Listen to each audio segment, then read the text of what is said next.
Good morning, or should I say good afternoon, or wherever you are, or whenever you're watching this. This is 4046. Thank you for your response in the last video. You know who you are. This is a bit more of a generalised video about something called Adult Swim. Now, this used to be, I don't know if it still is, part of the Cartoon Network. Now, Cartoon Network these days you don't hear much about. It's declined. In the 90s it was quite a main staple among the youth, and it had a lot of memorable characters and cartoons. However, at midnight it turned into Adult Swim, which is a more adult orientated animations and such forth. For example, the show Robot Chicken started life on Adult Swim, and I believe it may still be around today. I believe there's about 10 to 12 seasons, mostly a skit using toys for uncomfortable situations, for example, such as Mario and Luigi, and characters like the Thundercats and Transformers, etc., in various different situations, and mostly adult orientated. Now, as the new millennium dawned, a lot more shows appeared upon this platform. Some of them not so good.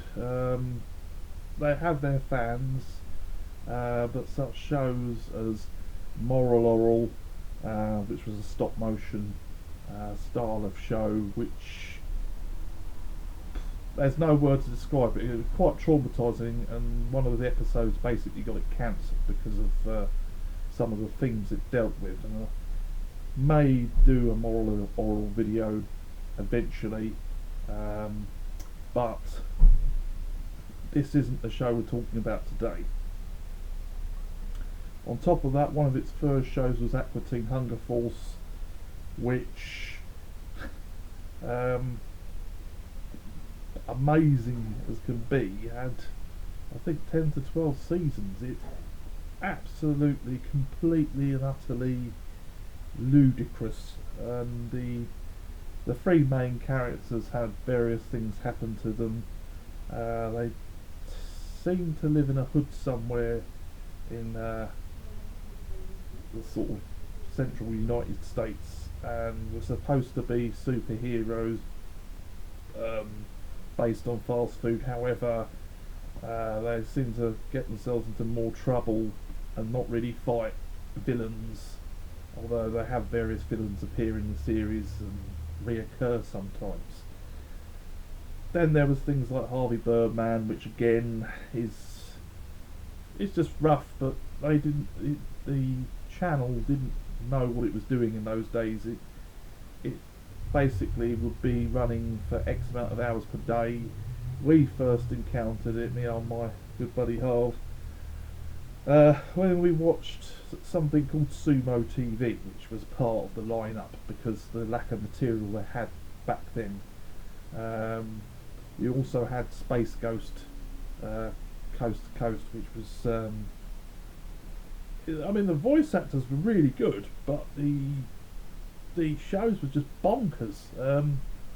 They literally just didn't have that much direction, and then somewhere along the line, they had got into more serialised things like, for example, Super Jail, which again is completely bonkers, and it is a jail owned by a character that looks a bit like Willy Wonka, and they do various atrocities to the characters of the prisoners in the show, who then may reappear in the next episode completely fine.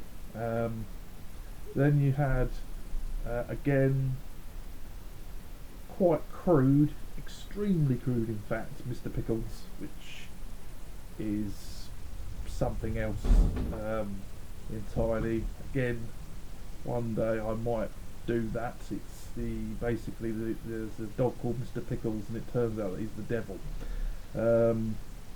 and various wacky things. There's a lot of people that don't like the show. It had a spin-off show called Mama Call Me Sheriff, which is to do with the main character of the sheriff in the show, whose particular abilities are questionable, to say the least. And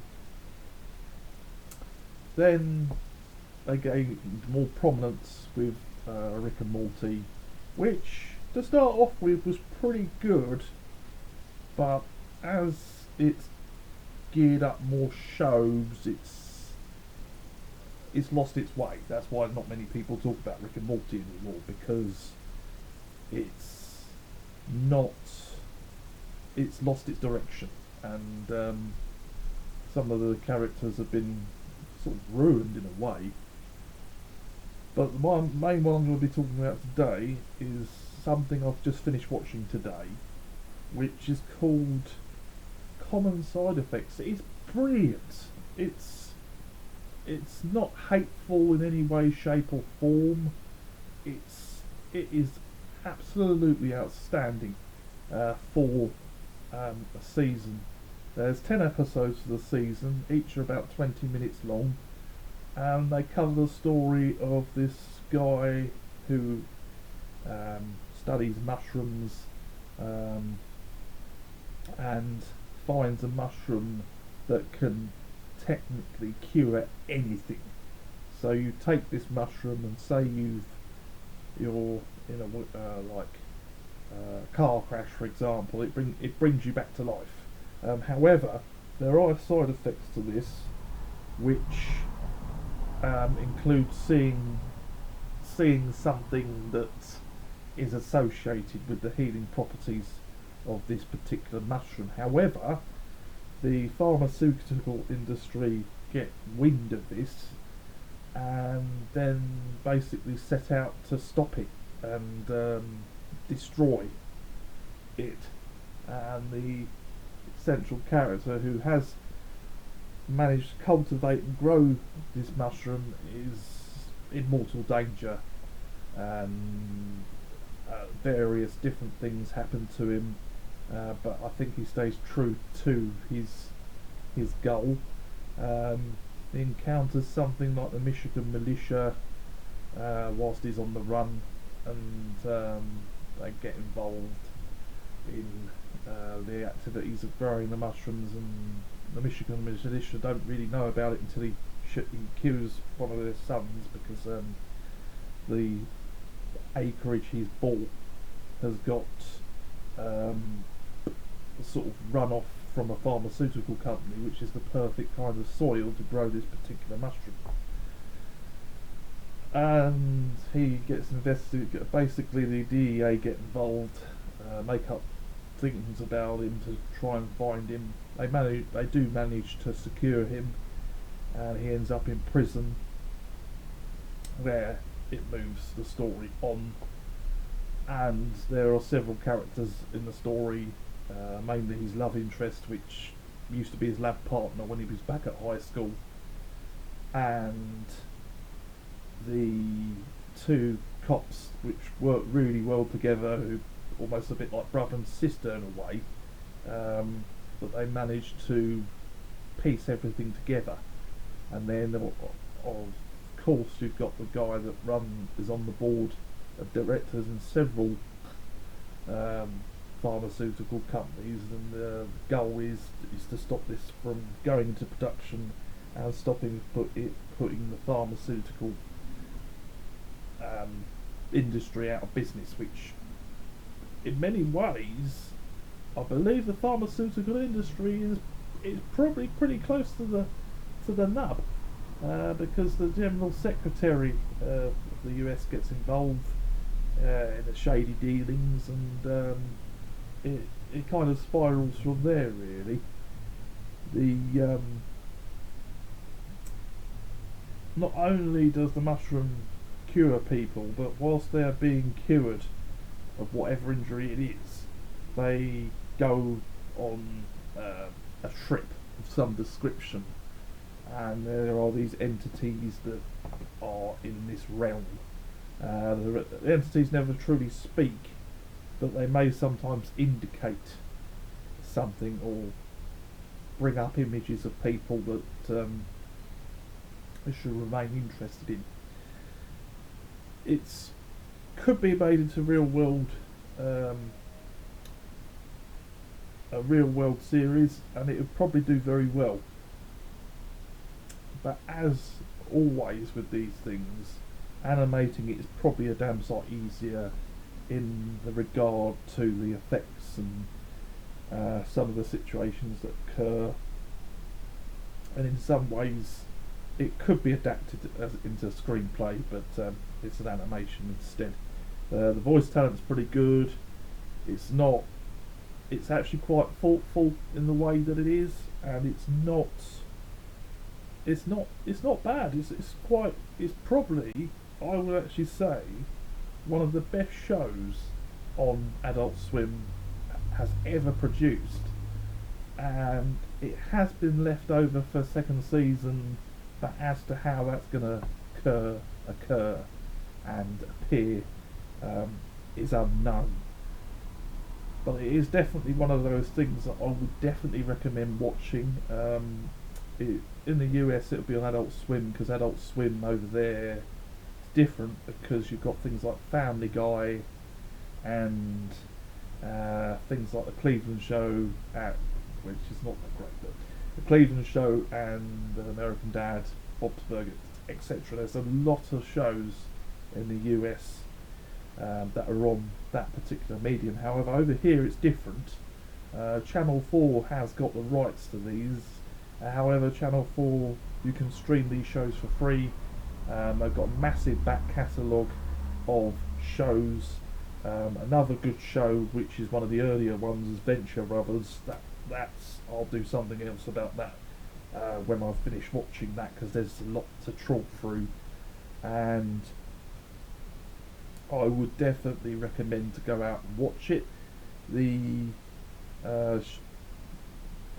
Adult Swim has got a massive back catalogue of shows. It is truly immense, the amount of work it's produced in its over 20 years of existence.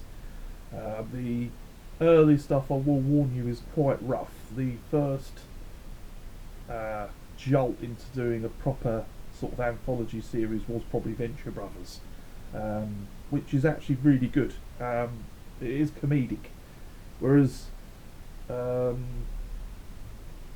Common Side Effects isn't. It's thought provoking. It's got realistic characters in it. There is a clear hint about substance abuse, etc., etc., etc. But I would definitely go and watch it. There's a lot that happens in every episode. I think it would have been only 8, however 10 rounds it off quite nicely, and there's always a cliffhanger at the end of each episode, which is quite a nice touch. But it is definitely seemed to be a broader content about the pharmaceutical world and what it does. Obviously serialised storytelling, and the characters are not do not debase themselves. They're not horrible to other people, because the problem with Rick and Morty is it can be extremely horrible, but that's another subject for another day. Please like and subscribe wherever you are, whenever you are. Have the greatest day possible. I hope to put this one out in the next couple of days at the time of recording, because I'm going to see if I can do anything more editing wise, because I can stitch videos together now, because for some reason the memory card on this particular camera separates them for storage reasons, I'm guessing. So whenever you are, whoever you are, please like and subscribe. This is 4046